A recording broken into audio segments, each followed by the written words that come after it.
présent dans tout le Vaucluse, dans le Grand Sud, globalement du côté de Toulouse aussi. Alors, donc, vous êtes prêts à rouvrir demain.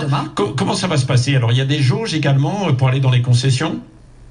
Alors absolument, il y a les jauges qui ont été relevées puisqu'elles sont passées à 8 mètres carrés par personne. Alors l'avantage qu'on a nous dans les concessions, c'est globalement on a quand même des gros showrooms, donc ce qui fait que même avec les 8 mètres carrés par personne, on a de quoi largement accueillir beaucoup de monde chez nous.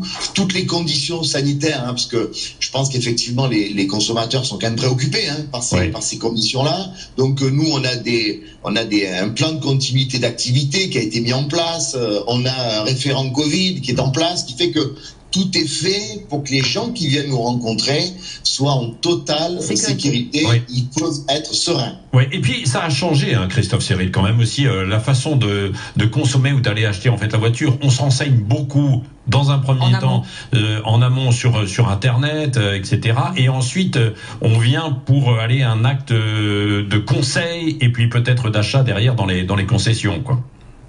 Clairement, je dirais qu'aujourd'hui toute la découverte se fait via Internet. C'est pour ça que nous on a ouvert aussi un site hyper, on est très présent entre guillemets sur Internet pour que les consommateurs soient vraiment informés. Et après ils viennent se rassurer en concession et faire finaliser l'essai.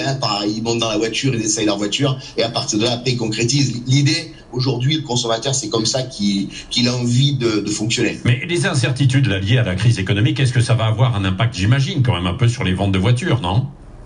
Bien entendu, vous savez, on a quand même fermé quasiment 3 mois. Donc 3 mois dans une année, ça fait beaucoup. Alors la chance qu'on a eue, c'est vrai que c'est qu'après le premier confinement, on a eu un redémarrage qui a été assez important, ce qui nous a permis de limiter la casse. Mais j'avoue que celui qu'on vient de vivre là, on l'avait pas tout à fait prévu. Ce qui veut dire que c'est le marché de l'occasion peut-être qui va être, parce que les gens ont toujours besoin de se déplacer quand même, qui va être peut-être plus actif.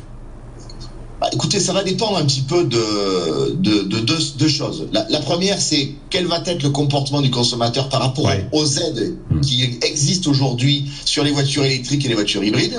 C'est quand même majoritairement sur les voitures neuves que l'aide est la plus importante. Après, sur les voitures d'occasion, bien entendu que le marché est beaucoup plus important, il y a beaucoup plus de choix, il y a des prix qui sont adaptés à tout le monde. Ça touche plus de monde. Ça touche plus de monde. Donc bien sûr, ce sera plus important sur les voitures d'occasion. Bon, écoutez, on aura l'occasion d'en reparler et notamment sur ce que vous avez évoqué, c'est-à-dire l'électrique, l'hybride rechargeable, l'essence, etc. Parce que les nouvelles mobilités, il y a quand même beaucoup de choses. Et puis c'est vrai qu'on achète moins sa voiture, on la prend davantage aussi parfois en location longue durée. Ça marche beaucoup. Merci Christophe Cyril.